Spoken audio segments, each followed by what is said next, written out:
So we identified at one time, I think, 3,300 acres that we called endangered tracts.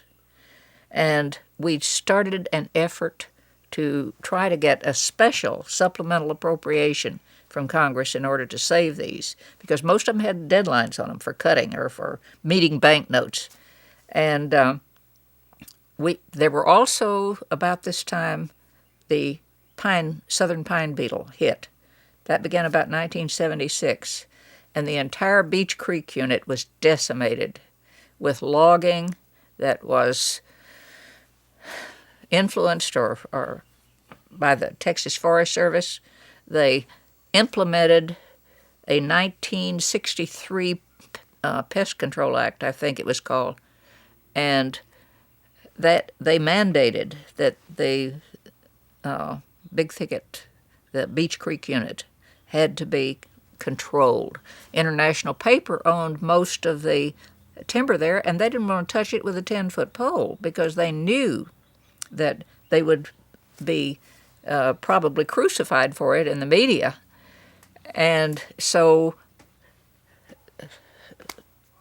the Texas Forest Service hired first a logger that was a small logger and that went in there and did a lot of work which was damaging.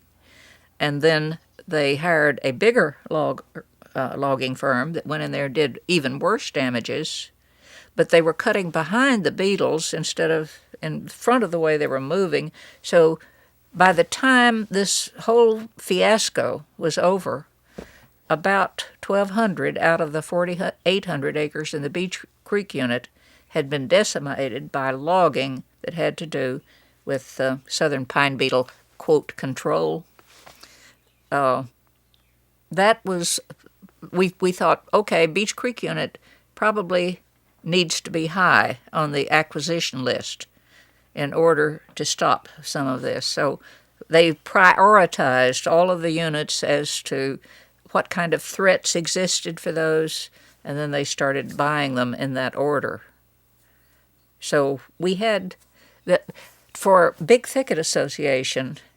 There was a massive 10-year effort to get the bill passed, and then about the next 10 years was devoted to trying to get the money to buy the land, and with fighting to get appropriations for endangered tracts, and with trying to stop the decimation of some of these units by the activities of the Texas Forest Service and the pest control law.